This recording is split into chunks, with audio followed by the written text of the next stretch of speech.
Welcome to a special edition on the ANC NC TV. I'm Malik Kau, the man with the Midas touch, and today we have a special guest. We have the Deputy President of this wonderful organization of ours, Cde Paul Mashatile, who's visiting the Northern Cape, particularly in Kimberley in the Francis Barth region, as we celebrate 30 years of democracy, 30 years of freedom, 30 years of nation building, and 30 years as the African National Congress as the leaders in society. Cde Paul Mashatile, welcome to the show.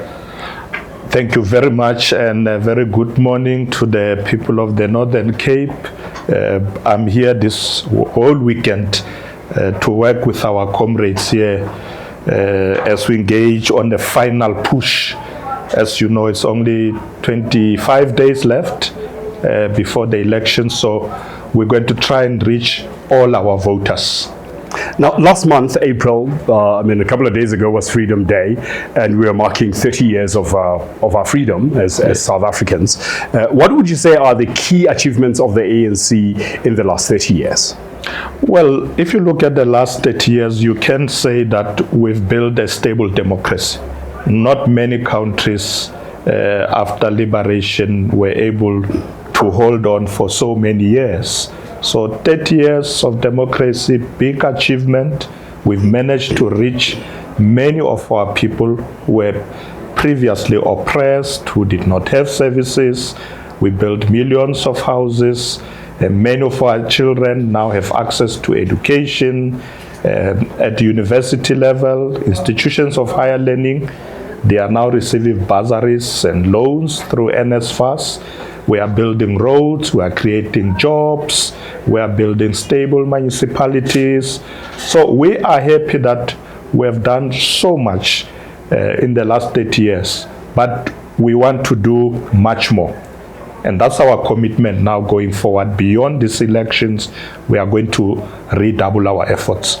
And as we are building in the last 30 years, there are still communities that are, goes for days without water. Others face water cuts, several intervals in within. We just had one in Kimberley a couple of weeks ago. How is the ANC planning to address these problems? Well, as you know, at government level, we have various interventions that we have been engaging in. Last year, the president asked me to go to various areas in the country where there are service delivery protests. We have been intervening, particularly making sure that we resolve the problems. I've been to places like Fontaine in the Free State where we had this problem of water. We intervened to fix it. We've been to eThekwini just a few weeks ago. So wherever there's a problem, we go there. The president has now set up what we call a water task team, which I lead. And through that task team, we are making sure that we don't get to a full-blown water crisis. That where we identify problems, we immediately go there. We work with the municipalities and provinces to deal with the problems. In fact, next week, Tuesday, I'll be meeting with Rand Water to look at the challenges that people were talking about for the Vaal River system. But I'm going to meet all the water boards in the country so that we deal with that problem. When it comes to load shedding, now we are now entering the 4th week without load shedding because of the interventions that we are making. Many people were saying now it's because Eskom is banning diesel. No, that's not the case. In fact, many of the units that went for maintenance are now coming back. And that's why you don't have load shedding, because we have now maintained and repaired, and they are back in full steam now, operating, and we want to keep it that way. In fact, our plan now is to ensure that by end of this year, we should have done away with load shedding. So there are a lot of interventions that we are busy with to ensure that our people indeed have a better life. It won't be easy. We won't reach everybody at the goal, but we are determined that in the next term of government, we're going to do much more working with our people. Now, the issues of water and load shedding are not only, the only issues in our country. There's also issues of corruption. What steps is the ANC taking to fight corruption and, to enhance public accountability? Well, as you may be aware, we have decided that it's important to strengthen law enforcement agencies, get them properly funded, make sure that nobody in government interfere with their work. And we are confident that they are doing much more. When we look at the role of the police, they also have been properly funded. Obviously, they don't have everything they have or they need, but we have made sure that, for instance, we recruit more police officers. So more have gone in, trained, 10,000 came in, we recruited another 10,000. So we are adding more to law enforcement. But if you look at all other structures that are meant to fight corruptions, they are all being strengthened as we speak. On the side of the organization, we have also made sure that we deal with allegations of corruptions, and where people are charged, they have been asked to step aside so that they clear their names. So there are a lot of efforts that the ANC has taken to make sure that we deal with challenges that are occurred in the past, because we know we come from the era of state capture. We are now implementing most of the Zondo commissions, and we are making sure that we don't go back to that era of state capture. Now, in your opening remarks, you mentioned that indeed it's 25 days to go to the big day, the 29th of May. Yeah. What would you like to say to a voter who's still undecided? In Kimberley we call them draad sitters. They're sitting on the fence.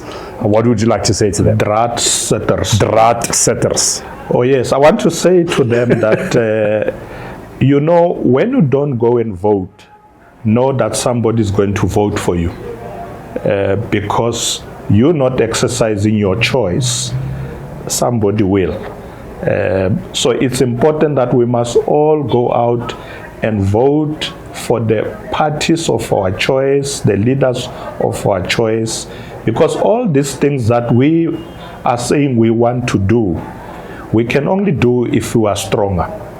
And we can only be stronger as the organization, as the African National Congress, if our members, our supporters go out to vote in big numbers.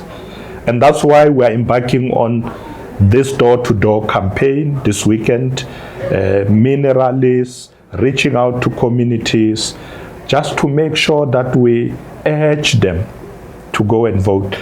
The young people, sometimes they don't take voting seriously. So we call upon the young people, the youth. They must be the first to be at those voting stations, because the future belongs to them.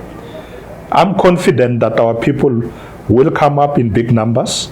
I was discussing with the chairman, the premier this morning, that here in the Northern Cape, we will not get less than 60%. We are determined to go above 60%. But we will achieve that only if our members and supporters go out on the 29th of May to go and cast their vote.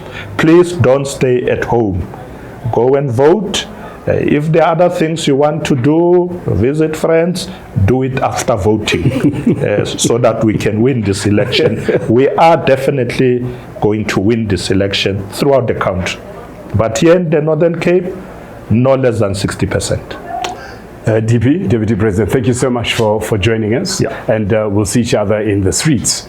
Yeah, thank you very much. We are going out now to meet the people. That was the Deputy President, Paul Mashatile, very confident that in the Northern Cape we'll go above 70%. And Make no mistake, 30 years of democracy. Let's honor those that have died in the struggle and the urge so that you and I can have the rights we have today by simply going out and voting for the African National Congress. There's nothing to fix in this country. We're actually still building. So you can't be saying that this country is broken and you need to fix it while we're building. We are building and we'll continue building. Let's do more together. On the 29th of May 2024, go out in numbers, young people, wherever you are, even in foreign countries. Let's make sure that all ballots we vote for the African National Congress as the leaders in society. Bye-bye.